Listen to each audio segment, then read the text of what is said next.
Hello and welcome to another hopefully exciting episode of Social Studies. Today we are talking about the new nation, aka George Washington and the brand new government. And this is the sheet you need right here, sheet number one. Um, sheet number one. This is the one you should have in class. If not, I will put it in Cami as well. But I think almost everyone was here to get it, so you should have it. The first Constitution provided a framework for the government, but it did not completely describe how the new government would operate. The early years under the new Constitution were very important, kind of for setting the tone of what was going to come next, filling in all the details. The Constitution, remember, is just like a framework. You need to put up a lot more than just the framework, and that's what these early years of the government really did.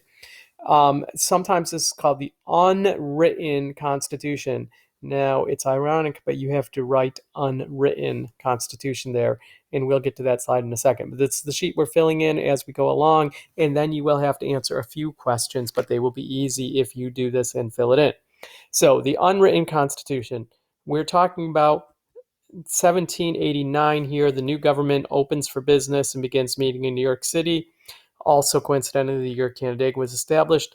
We looked at this as well. This is an idea of what the country looked like in 1789. There's Canandaigua, the red dot right there. And that was kind of the westward part of the country at that point in 1789. That's about as far as people had gone. Okay, now here we are. The Unwritten Constitution. The new government's early actions, decisions, etc., established a way of doing things that are often still followed today. These are sometimes called the Unwritten Constitution because there are things that are not in the Constitution. Let me give you one example. Political parties, huge part of how our country operates politically today, but political parties were not mentioned in the Constitution. So that's kind of an example of the Unwritten Constitution. Oh, there you go. Political parties, the cabinet, congressional committees, lobbying, judicial review. We'll talk about these things more in class. You don't even have to write them down here. You just have to write down the Unwritten Constitution. Okay, that brings us to the next part, the first Congress. Now, a little bit of maybe I'll give you a bonus point if you could tell me what number Congress we are on today here in 2021. The first Congress was back in 1789 to 1791. I will give you this hint. Every 2 years, it is considered a new Congress because every 2 years, all of the members of the House of Representatives have to run for re-election. So at least theoretically, it could be all new people in the Congress, at least in the House. So it's called, this was the first Congress. What happened in the first Congress? Okay, first of all, it's interesting to note that New York City was the capital at this point. From March of 1789 until December of 1790, New York City was the capital of the United States. It then moves to Philadelphia for a period of about 10 years before finally in 1800 moving to Washington, D.C., where it is today. Ironically, George Washington is the only president who did not serve as president in Washington, D.C. The building was being built at that time, as a matter of fact. All right.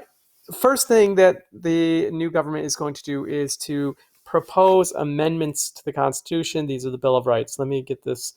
So one of the first things Congress did was to propose amendments, which are changes to the Constitution. Amendments. The first 10 of these amendments are called the Bill of Rights. And let me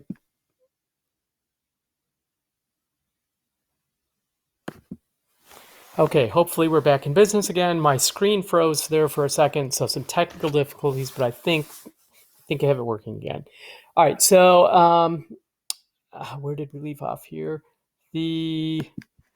One of the first things did was to propose amendments to the Constitution. The first 10 of these are called the Bill of Rights. They are going to be proposed in 1789. It will take 2 years for them to be ratified or approved. in 1791. And we will talk more about the Bill of Rights again in school because they are really important. The purpose is to protect individual rights. You should be familiar with some of them. For example, the First Amendment, which protects freedom of speech, press, religion, also petition and assembly. But if you have speech, press, religion, that's a good start. Okay, Congress is also going to set up the federal court system. The federal court system. Oh, there we go. Okay. The federal court system by passing a law called the Judiciary Act of 1789. You probably, obviously, I'm sure you remember that Article 3 of the Constitution says that the judicial power shall be vested in one Supreme Court and such inferior courts as Congress may organize. And this is what they did. They left it up to Congress to fill in the details. So Congress starts to do that with the Judiciary Act.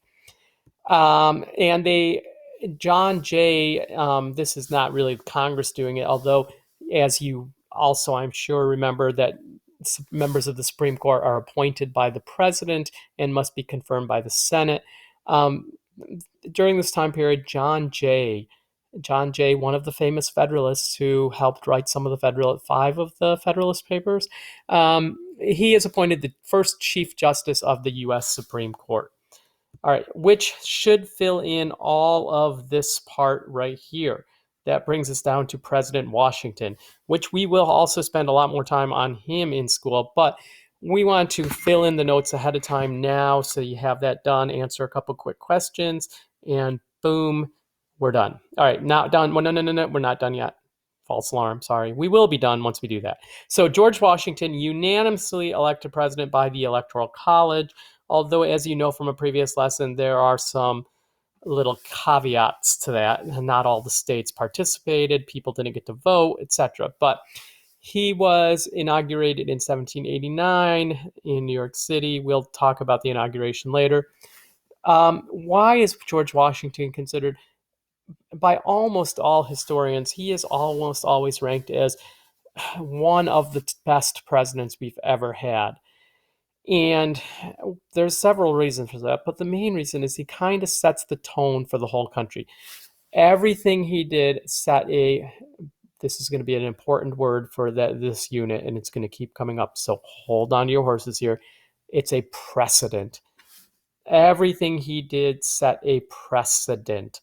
Notice, he was the first president, so everything he did set a precedent. First president set precedents. Notice the difference between these two words. President, precedent. President, precedent. Go ahead and say that yourself. I said to say it. I don't think you actually did. Okay, hopefully you said it, and now we're going to go on. What is a precedent? Well, a precedent, if you can see the screen right in front of you, a precedent, not a president, a precedent is an act or a decision that sets an example for others to follow. The key part of this, if you only could write one part, would be sets an example for others. So a precedent is something that sets an example for others. How do presidents know what they're supposed to do as president, how they're supposed to act, how they're supposed to dress, all that kind of stuff? Well, it's because of presidents who came before them. But how did George Washington do that? Since he was the first one, nobody came before him. So everything he did kind of sets a precedent. He was a president who set precedents. And as you know, he was also a farmer and a framer. Moving on. What were some of these precedents, you ask? I have to fill in the notes. Okay, we'll go over the precedents. There are 4 key ones that generally history books want you to remember. So we're going to go with those. First one seems kind of trivial, but it is actually took up a lot of time and attention in the early days of the government, what to call the president. And there were all sorts of titles floated around. John Adams proposed several, like Your Majesty or Your Highness, the most excellent chief of the United States and defender of the rights of its people, or something like that. And finally, George Washington stepped in and said, you know what? I just want to be called Mr. President. kind of just like a nice low-key title. And ever since then, presidents have been addressed as Mr. President. Oh, I don't want to go through all of these yet. There we go. There's a good example of Mr. President. Welcome, Mr. President. This was in 2006 when the then president, George W. Bush, came to Canandaigua Academy on March 14th, 2006. I did not get to attend, but he was addressed as Mr. President. All right, another example is he tried to keep the U.S. neutral. Another key word there, staying neutral among other nations. Now think of like if something's not positive or negative, it is neutral. Neutral it means not choosing sides, not taking sides, avoiding war.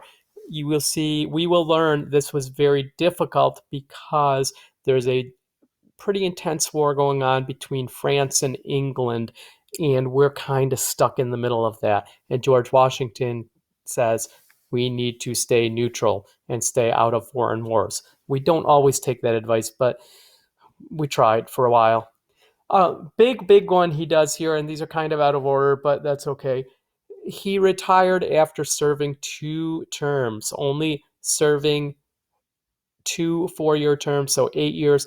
A lot of people thought that he might serve for life, even though, because there were no term limits originally in the Constitution, it just said 4-year terms, and a lot of people thought no one's ever going to vote against George Washington. He will continue to be president until he dies. However, he retired after 2 terms because he thought it was really important that he showed that the country is bigger than him, that he was not, because if he didn't want to be like a king, basically. We'll talk about that more in school as well. Finally, he appointed a cabinet to help him. A cabinet is just a group of advisors to help the president. So he did not make all these actions alone. He had helpers.